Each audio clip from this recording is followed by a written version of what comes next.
É importante dentro do curso de contabilidade, aqui que a gente vai falar desse curso onde você vai sair formado, com certificado pronto para você atuar dentro aí de um escritório contábil, atuar como auxiliar contábil, ou até mesmo dentro aí da tua organização, caso tu esteja uma empresa, você vai conseguir o quê? Entender um pouco mais do processo da contabilidade, qual que é a importância da contabilidade nas organizações, o que é contabilidade e tudo mais. Então, nessa aula a gente vai falar sobre noções básicas de contabilidade, para que você entenda aí o contexto geral da contabilidade aplicado dentro dos negócios.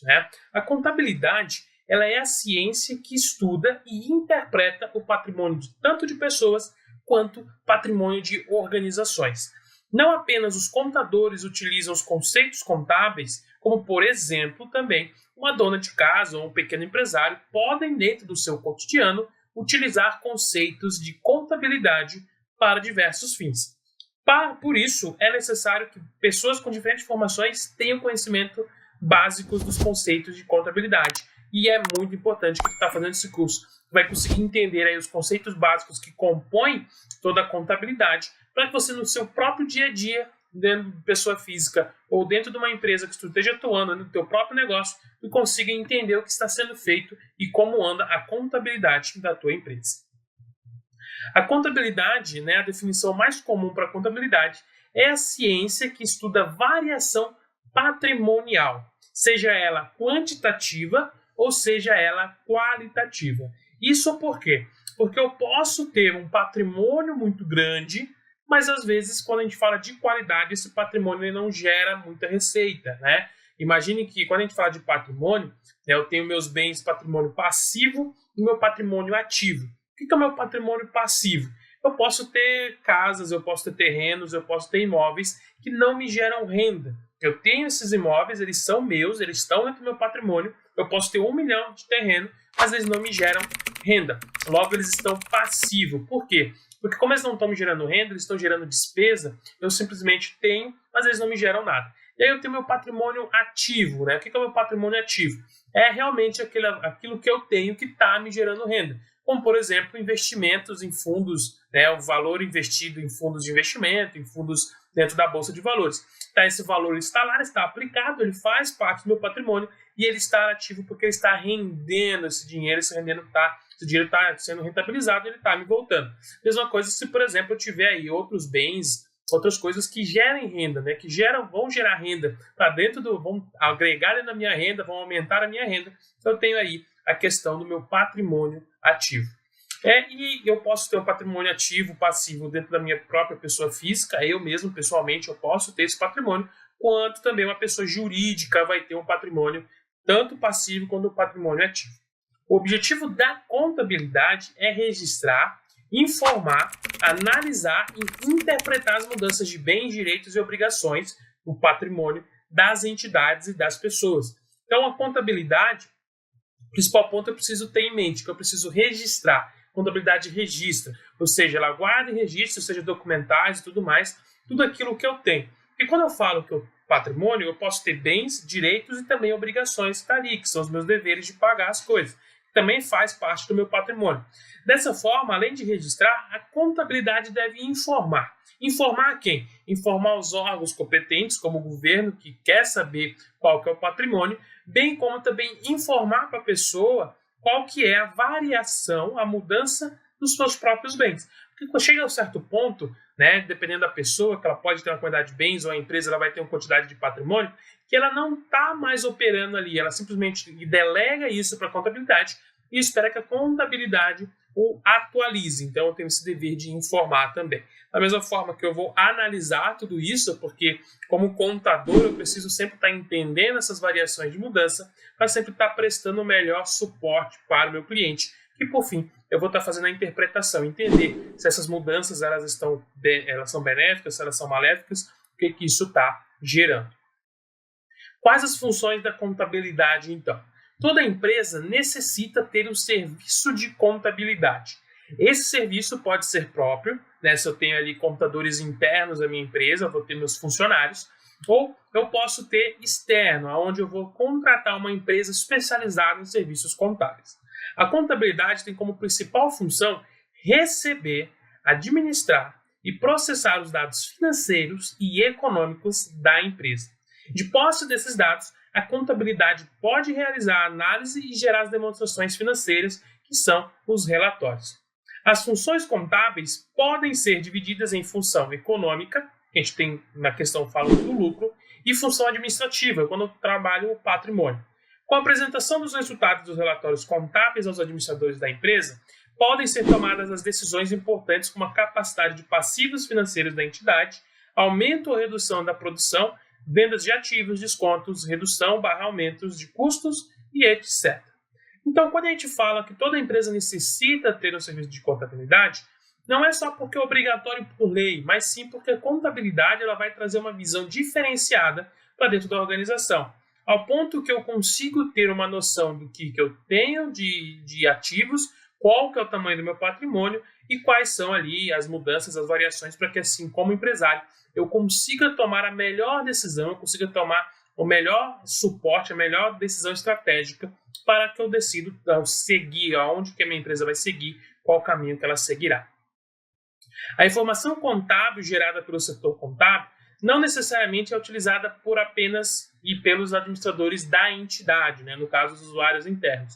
Existem usuários externos à empresa que também têm interesse nessas informações, como, por exemplo, os acionistas ou investidores, né? Esses acionistas ou investidores, a gente tem empresas que, dependendo do determinado tamanho, elas vão ter investidores, acionistas, elas podem vender ações, podem ter pessoas de fora da organização que estão investindo na empresa, e esses precisam desses relatórios para analisar os riscos da entidade e os retornos financeiros prováveis que poderão ser obtidos com a compra ou a venda de ações. Então isso acontece muito em empresas grandes quando elas abrem ali o capital aberto, né? Ou seja, se tornam empresas de sociedade anônima. Os fornecedores também podem analisar esses relatórios para analisar a capacidade de pagamento a prazo da entidade. E que ponto? Alguns fornecedores, imagine só, de repente eu estou uma empresa e eu quero fazer uma parceria com um fornecedor estrangeiro ou um grande fornecedor e eu quero comprar um grande volume de produtos para pagar parcelado. Eles podem exigir essa informação contábil para que eles avaliem a minha saúde financeira e minha capacidade de pagamento. Também nós temos os bancos que analisam a capacidade de pagamento de créditos financeiros, né? Às vezes a empresa ela quer solicitar um financiamento, ela quer solicitar um empréstimo, então através ali de uma análise contábil o banco pode ou não liberar ali a créditos financeiros porque ele viu a capacidade dessa empresa de realizar os pagamentos. E nós temos os bancos também, né? Os bancos eles analisam, o governo na verdade, desculpa, o governo, o fisco, analisa a tributação devida e a tributação paga pela entidade para determinar se os tributos foram pagos corretamente. Então aqui quando a gente fala dentro do governo, ele é um dos principais... Peço desculpas por interromper sua aula por um breve momento, mas tenho algo importante e vantajoso para compartilhar com você. Se você está gostando desta aula, tenho uma ótima notícia. Agora você pode levar sua experiência de aprendizado para o próximo nível fazendo sua matrícula em nosso site. Ao se matricular, você terá acesso exclusivo a uma série de benefícios. Primeiro, você pode baixar a apostila completa do curso em PDF, perfeita para acompanhar as aulas e revisar o conteúdo sempre que precisar. Além disso, ao concluir o curso, você terá a oportunidade de adquirir um certificado de conclusão, um grande passo para o seu desenvolvimento profissional e acadêmico. E sabe o que mais? Ao assistir às aulas diretamente em nosso site, você terá uma experiência de aprendizado sem interrupções ou propagandas. Isso significa mais foco e eficiência no seu estudo. Então, não perca essa chance. Clique no link na descrição deste vídeo ou visite nosso site para se matricular agora mesmo. É rápido, fácil e vai transformar a maneira como você aprende. Agora, vamos voltar à aula. Obrigado por sua atenção e nos vemos no site. Ele é um dos principais pontos que ficam ali controlando e querem essa informação contábil para que eles controlem muito bem a questão dos tributos, se foram recolhidos ou se não foram recolhidos.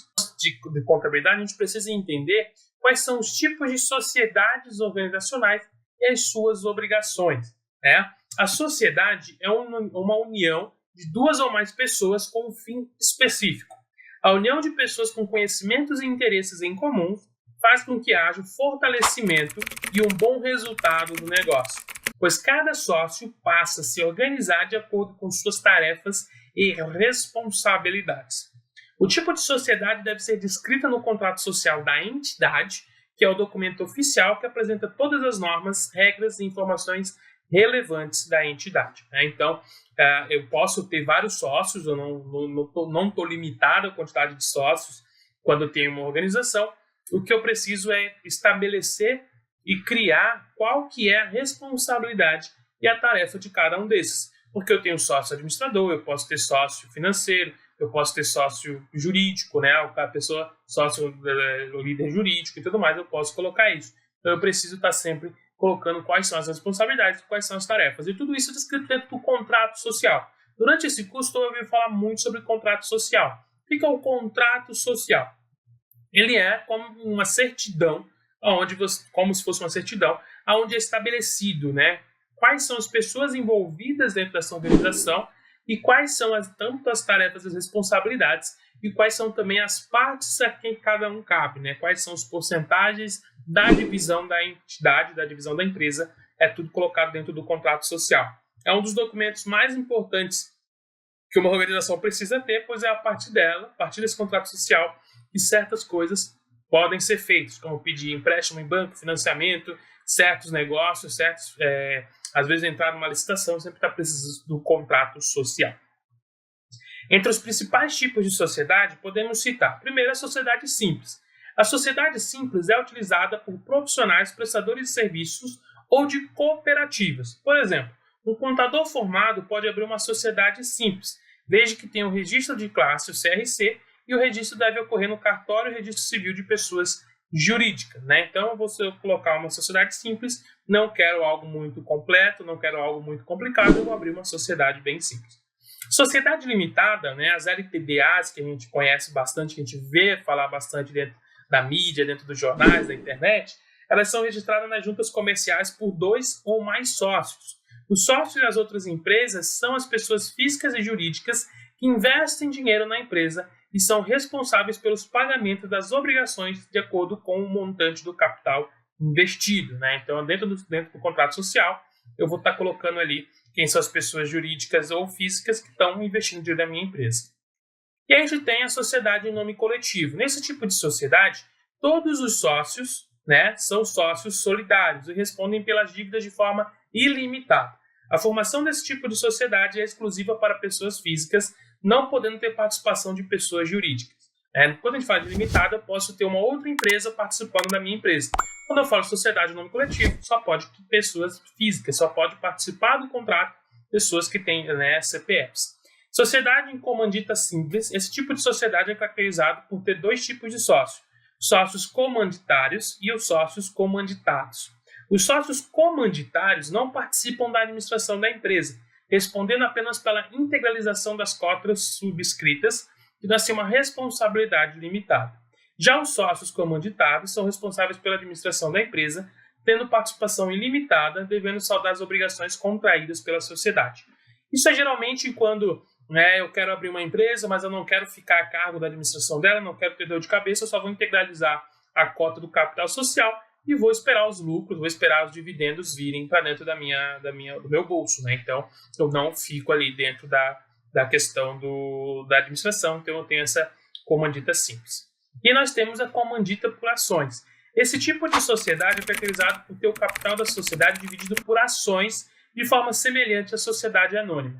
Porém, os acionistas respondem de forma limitada, respondendo apenas pelo preço de suas ações adquiridas. Já os administradores da sociedade têm responsabilidade ilimitada, devendo saldar as obrigações contraídas pela sociedade. Então, os comanditos aqui por ações, por exemplo, eu tenho lá R$1.000 em ações. Qualquer problema que tenha, eu vou resolver, eu sou responsável pelos meus R$1.000, pela proporção dos meus R$1.000. Então, se a minha proporção dos R$1.000 representa 2% da empresa, por assim dizer, se acontecer algum problema, alguma dívida, eu sou responsável por 2% da dívida da empresa, porque eu tenho 2% dela. Então, é bem simples de entender. E nós temos a sociedade anônima, né? Esse tipo de sociedade tem o seu capital social dividido por ações, sendo de capital aberto ou capital fechado. Os lucros desse tipo de sociedade são distribuídos aos acionistas proporcionalmente ao número de cotas de cada acionista. As responsabilidades dos acionistas será limitada ao valor das ações subscritas ou adquiridas. Então, a gente tem 2 tipos, né, de capital aberto. É o tipo de uma sociedade fiscalizada no Brasil pela CVM, a Comissão de Valores Mobiliários, que obtém recursos de pessoas físicas, os traders, investidores e etc., ou jurídicas, bancos, corretoras, através da Bolsa de Valores.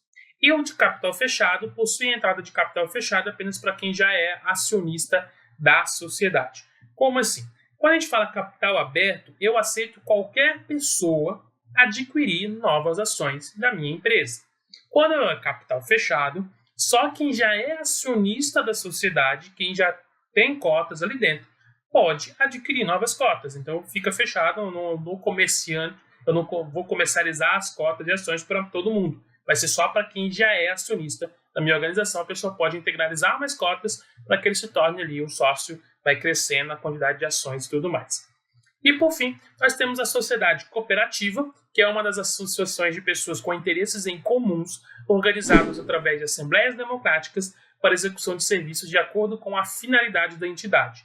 Os membros desse tipo de sociedade são conhecidos como cooperados. Os cooperados são ao mesmo tempo donos e usuários do serviço. Então a gente tem as sociedades cooperativas, as pessoas se unem para atingir determinado fim, para executar algum serviço que assim queira ter como entidade, e tanto são sócios como são usuários dos serviços também. E sociedades dos advogados. Esse tipo de sociedade é caracterizado por ter um ou mais sócios, exclusivamente advogado. Todos os sócios devem ter registro no Conselho Regional de OAB e seguir todas as regras para esse tipo de sociedade. E por que ela está aqui? Porque quando vai se abrir o escritório de advocacia, eu não vou abrir uma limitada, não vou abrir uma sociedade anônima simples. Eu tenho que abrir uma sociedade exclusiva de advogados, que é algo exclusivo aí, que só vale para advogados. Eu não tenho outros cargos, outras profissões que vão ter uma sociedade exclusiva, a não ser os advogados. Beleza? Espero que tenha entendido um pouco das noções contábeis. Espero que tenha gostado dessa aula. Eu te vejo na próxima aula. Fique comigo e, por enquanto, vamos que vamos. E aí, tudo bem? Estou passando apenas para deixar um recado bem rápido para você que acabou de ver essa aula e que gostaria de assistir a todas as aulas desse curso. É bem fácil, basta você clicar no link que está na descrição deste vídeo ou acessar www.novacursos.com.br. Fazendo sua matrícula em nosso site, você terá acesso a todas as aulas desse curso e mais centenas de outros cursos, além de poder fazer avaliação. E caso você queira, poderá estar adquirindo o certificado com um valor bem acessível. Esse foi o recado que eu queria dar. Aguardo sua matrícula. Até breve.